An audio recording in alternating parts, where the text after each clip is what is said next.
Залуу зохион бүтээгч нэвтрүүлгийн 1-р шатны шалгаруулалт үргэлжилж байна. Залуу зохион бүтээгч нэвтрүүлэгт оролцож байгаа оролцогчдын дундаас төгөлдөр гэдэг нэртэй оролцогч гарч ирэнгүүт би хоёр талдаа зогсоож байгаа голдон зогсдог.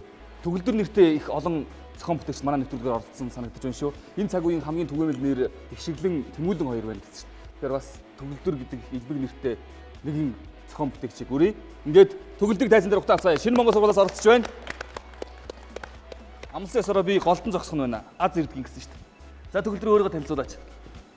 Намайг Төгөлдөр гэдэг Шинэ Монгол сургуулийн 10 дугаар ангиас оролцож байна. За ямар санаа бүтээлтэй оролцож байна төгөлдрөө? Ухаалаг дугуй. За ингээд амжилт хүсье 3 минутын хугацаа бий. Энэ дугуй нь болохоор зүгээр гүйлтийн зам тэгээд зүгээр энгийн дугуйрыг нийлүүлсэн тийм дугуй. Тэгээд ерөнхийдөө бол нэг иймэрхүү дугуй байна. Ажиллах зарчим нь бол ер нь гүйлтийн замтай төстэй. Тэгээ ингээд нэггээр ингээд шайрагнууд ингээд оруулаад тэгээд ер нь дугуйтай адилхан.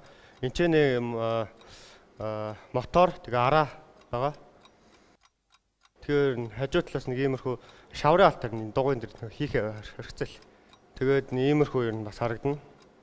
Тэгээд энэ дугуй нь болохоор онцлог нь бол залуу хүмүүс бол энэ дугуйн дээр бол бүжиглж ямар нэгэн хөдөлгөөн хийж болно. Тэгээ хөгшин хүмүүс болохоор нөгөө нэг энгийн дугуйн дээр явахаар нэг хэцүү бэрхшээлтэй байдаг. Энэ дугуйн дээр бол тийм асуудал бас байхгүй. За дэлгэцэн дээр яг энэ төрлийн дугуйны бүтээлүүдийг харуулж ах шиг байна. Бид яагаад ийм дугуйтай болж болохгүй гэж залуу зохион бүтээгчийн нэг гадаад санаа бүтээл тийм ээ. Монголд бол энэ дугуй байхгүй шүү. Байхгүй харин тийм учраас хийх ёстой. Хойдлын дугуй ер нь бол маш жижигхэн байж ер нь бол хийгдэх. Тэгээ илүү их одоо ачаал багтай байх. Нэгдүгээр. Хоёрдугаар миний хувьд бол санаа зовж анхаарч харж байгаа зүйл юу гэхээр яг үндсэн одоо энэ гүйж байгаа зам байгаа шүү дээ. Тэрний хийх материалаа чи хэрхэн сонгож байна? Яаж хэрхэн төсөөлж байна одоо? Одоо тэр яг иргэдэг хэсгийг яаж хийх гэж байна? Хойдлын тэр дугуйны хэсэг бол хийцэн байгаа ер нь. Дугуйны хэсэг биш ээ. Гүйдэг замны хэсэг. Гүйдэг замаа нөгөө арай шийдэж олж чадаагүй байгаа. Нүга. Тий. Энэ хийзий чи хамгийн гол одоо яг хийзий хэсгийн тэн дээр харагдана л да. Энэ бол өөрөө нэлээд хүндрэл. Ягаад гэхээр магадгүй чи доогуур нь энэ замаа тавьсныхад удаан оройлохоор холбож магадгүй юм л да. Тэр тохиолдолд аль болохоор дээгүүр нь гүйж байгаа хүний хөлд ачаал баг гэдэг утгаараа энэ хийцэн дээр нэлээд асуулга. Чамд одоо яг дэмжээ туслаад хамтарч ажиллах хүн байгаа юу ард чи? Багш болдоотор багш мэ?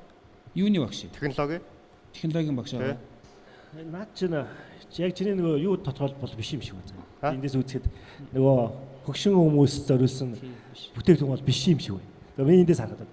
Наад ямар бүтээгдэхүүнээ илүү дугаар явангаа дасгал хийх гээд байгаа залуучууд зориулсан бүтээл юм шиг байна. Ер нь бол хэрэгжилж байгаа хүмүүс дандаа тийм баг шүү. Тэгээ чи тэртлээ илүү хөгжүүлэх хэрэгтэй. Тэгээ нөгөө талаас бол сая хэлээд байгаа механизм шийдэх, аюулгүй шийдэх те. Тэртлээ сайн бодолцохгүй бол бас л хүнд хийцтэй харагдаж шүү. За ингээд шүүгчдийн гэрэл асаж үнэлгээ гарах цаг ирсэн. Нэг ногоон гэрэл үргэлжлүүлээд цог жавхлан шүүгч. Нэг улаан гэрэл ай. Баяр үргээ. Өөрөө зүгээр тэнцлээ штэ. Тэгээ хоёрдугаар шатанд 4-р сар гарах сар хүрэхгүй хугацаанд чи бүтээлээ ажилтдаг болгоод яг институт авчираад төгсгөх хэрэгтэй байгаа. Амжилт хүсье. За баярлалаа.